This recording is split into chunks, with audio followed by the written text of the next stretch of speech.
اعوذ باللہ من الشیطان اللعین الرجیم بسم اللہ الرحمن الرحیم الحمد للہ رب العالمین وصلی اللہ علی سیدنا محمد وآلہ طیبین لا سیما بقیت اللہ فی الارضین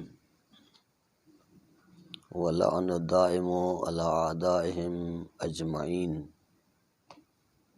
حبسنی عن نفعی بعد عملی۔ اے خدا، مجھے دور دراز امیدوں نے فوائد سے روک دیا ہے۔ یہ 5واں مہلک مرض ہے جس کی شکایت دعا کرنے والا شخص اپنے رب سے کرتا ہے کہ خدایا، میں جن مہلک امراض میں پھنسا ہوا ہوں ان مہلک امراض میں سے ایک مرض یہ ہے کہ لمبی لمبی آرزوئیں ایسی ہیں جنہوں نے مجھے نفع سے، فوائد سے روک دیا ہے۔ یہاں نفع سے مراد، فوائد سے مراد دنیاوی فوائد نہیں ہیں، بلکہ فوائد سے مراد اخروی معنوی فوائد ہیں، یعنی کمال انسانی جس میں کمال بشریت رکھا ہوا ہے، وہ چیز نفع بخش ہے، وہ مفید ہے۔ کہنا یہ چاہتا ہے دعا کرنے والا کہ خدایا، یہ آرزوئیں جو ہیں، یہ امیدیں جو بہت دور دراز کی امیدیں ہیں، بہت لمبی لمبی امیدیں ہیں، انہوں نے اس نفع سے یعنی کمال کی طرف جانے سے روک دیا ہے، اس نفع سے روک دیا ہے، یعنی اس کمال کی طرف جانے سے روک دیا ہے کہ میں کمال تک نہیں پہنچ پاتا ہوں۔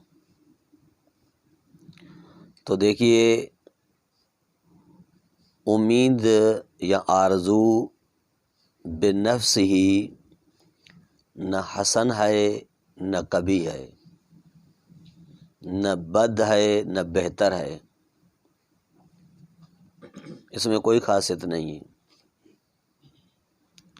جس چیز سے امید وابستہ کی جاتی ہے یا جس چیز کی آرزو دل میں آتی ہو، اس کو دیکھا جاتا ہے کہ وہ کس طریقے کی ہے۔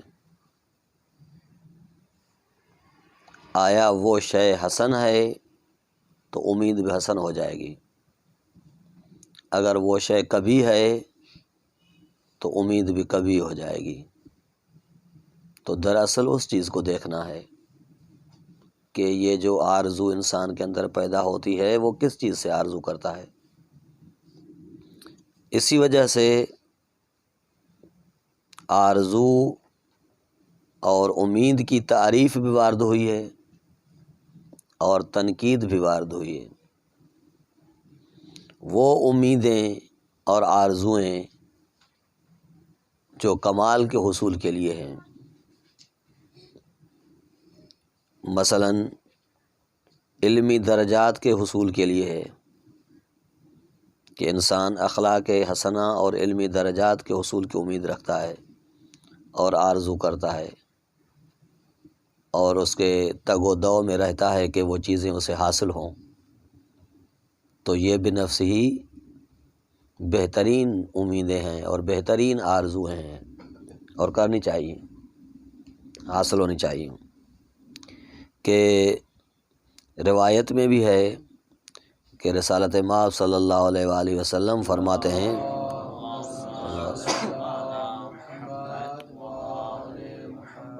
کہ میری امت کے لیے آرزوئے رحمت ہے،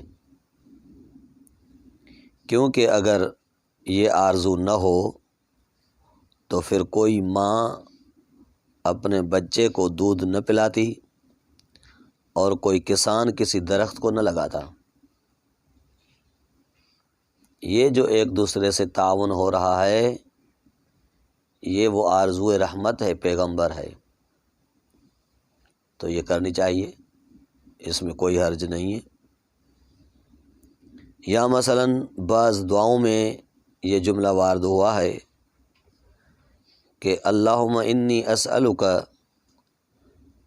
من الاعمال اوفقہا، اے خدا میں تجھ سے بہترین امیدوں کی درخواست کرتا ہوں،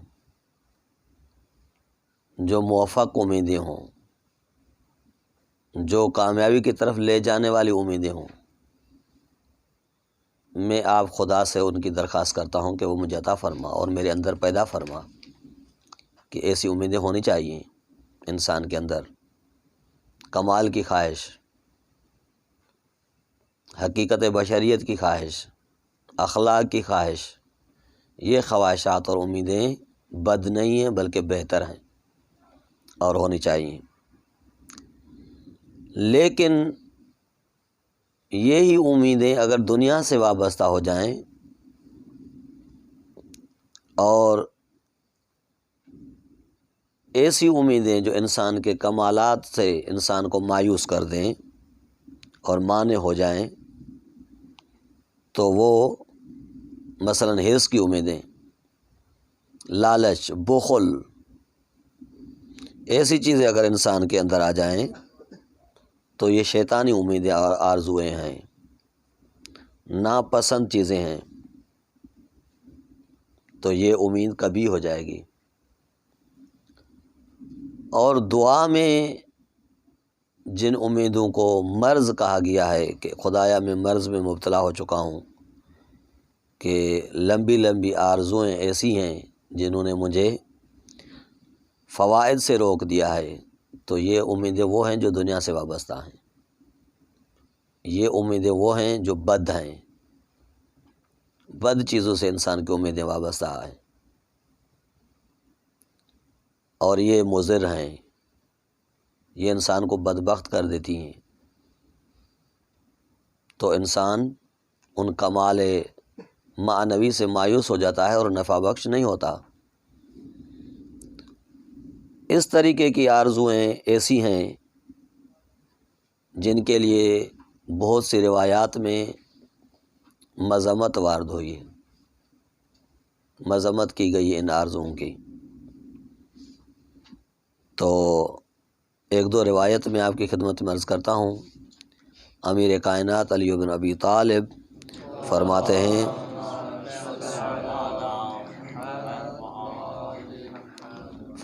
الامل کالسراب یغر من رآہ ویخلف من رجاہ۔ آرزو سراب کے مانند ہے۔ سراب خصوصی طور پر گرمیوں کے موسم میں جب آپ روڈ پہ چلیں گے یا کسی صحرا بیابان میں چلیں گے تو دور سے آپ کو ایسے محسوس ہوگا کہ وہاں پر پانی ہے، جب ویسے قریب جائیں گے آپ اس سے تو وہ پانی نہیں ہوگا، وہ سورج کی تپش کی وجہ سے پانی پانی کی طرح محسوس ہوتا ہے کہ یہ روڈ پر پانی کھڑا ہوا ہے۔ یا مثلا صحرا میں آپ دیکھیں گے تو آپ کو پانی محسوس ہوگا، جب وہ قریب جائیں گے تو وہ پانی نہیں ہوگا، تو اس کو سراب کہتے ہیں۔ تو امیر کائنات فرماتے ہیں کہ یہ آرزو اور امید سراب کی مانند ہے، جو اسے دیکھتا ہے دھوکہ کھا جاتا ہے، اور جو اس سے امید وابستہ کرے تو اس کی امید خاک میں مل جاتی ہے، وہ حقیقت تک نہیں پہنچتی۔ تو یہ وہ امید ہے جو دنیاوی امید ہے، بدتر امید ہے۔ آگے ایک اور روایت میں آقا فرماتے ہیں الامل خادع غار زار۔ آرزو ایک دھوکہ ہے اور نقصان دہ چیز ہے کہ جس سے فائدہ ہونے والا نہیں ہے۔ یا مثلاً ایک اور روایت میں ہے کہ العمل طعما عیون البصائر، یہ امید بصیرت کے آنکھوں کو اندھا کر دیتی ہے۔ بصیرت کی آنکھ انسان کی بند ہو جاتی ہے امید کی وجہ سے، لمبی آرزو کی وجہ سے۔ یا ایک روایت میں ہے کہ العمل سلطان الشیاطین علی قلوب الغافلین، آرزو غافل لوگوں کے دلوں پر شیطانی حکمرانی ہے۔ یہ کہنا شیطان حکمران ہے ان کے دل پر، جو غافل انسان ہے۔ جناب موسیٰ کلیم کو مناجات کرتے ہوئے خداوند قدوس کی آواز آئی ایک دن، جس میں ارشاد رب العزت ہو رہا تھا کہ یا موسیٰ لا تطول فی الدنیا عملک، اے موسیٰ دنیا میں تیری زیادہ آرزوئیں نہ ہونی چاہیے، لمبی لمبی امیدیں نہیں ہونی چاہیے۔ کیوں؟ فیکسو قلبک وقاسی القلب منی بعید، کیونکہ یہ امیدیں دل کو سخت کر دیتی ہیں، اور جو سنگ دل ہو جاتا ہے وہ مجھ سے بعید ہو جاتا ہے، دور ہو جاتا ہے، اس کو قرب خدا نہیں حاصل ہوتا۔ تو انسان کی وہ آرزوئیں قرب خدا سے دور کر دیتی ہیں انسان کو، اور قسی القلب بنا دیتی ہیں انسان کو۔ تو ان سے انسان کو بچنا چاہیے۔ یہ طولانی آرزوئیں اور طولانی امیدیں، خواہشات جو انسان کے اندر پیدا ہوتی ہیں، اس کے عمدہ دو سبب ہیں۔ ایک سبب اس کا دنیا ہے کہ انسان دنیا کی خوبصورتیں تو دیکھتا ہے، لیکن اس خوبصورتوں کے ماوراء میں جو مضرات اور نقصان پائے جاتے ہیں وہ نہیں دیکھ پاتا۔ اسی وجہ سے انسان کی طول امیدیں ہو جاتی ہیں اور طولانی آرزویں ہو جاتی ہیں کہ وہ دنیا میں گھر جاتا ہے۔ اور دوسرا سبب جہالت ہے، مضرات دنیاوی سے جاہل ہونا، اور اس کے وقتی فائدہ ہونے سے جاہل ہونا، کہ دنیا کے فوائد وقتی ہیں، دنیا کی خوبصورتیں وقتی ہیں، یہ ہمیشہ کے لیے نہیں ہیں۔ تو انسان ان میں آ کر پھنس جاتا ہے اور لمبی لمبی امیدیں کرنے لگتا ہے۔ تو اگر انسان چاہے کہ ان سے چھٹکارا پیدا کرے اور بچے، تو اس کو چاہیے کہ قرآن مجید کی اطاعت کرے، ائمہ طاہرین رسول خدا کی اطاعت کرے، اور ان کے کہنے پر ہلے، کہ ان کے کہنے پر چلنے سے انسان کوئی آرزوئیں تبدیل ہو جاتی ہیں، وہ اچھی ہو جاتی ہیں۔ کہ انسان اپنے اندر اگر چاہتا ہے کہ خواہشات واقعی پیدا ہوں، خواہشات خدائی پیدا ہوں، تو اطاعت رسول، اطاعت ائمہ طاہرین، اور ہوائے نفس سے بچے، اطاعت نفس سے بچے۔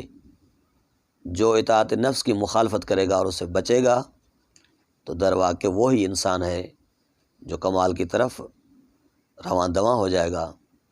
تو خداوند قدوس سے یہی طلب کرتے ہیں کہ اللہ ان لمبی لمبی آرزوئیں سے ہمیں محفوظ فرمائے جو قسی القلب ہونے کا سبب بنتی ہیں اور جو خدا سے دور ہونے کا سبب بنتی ہیں۔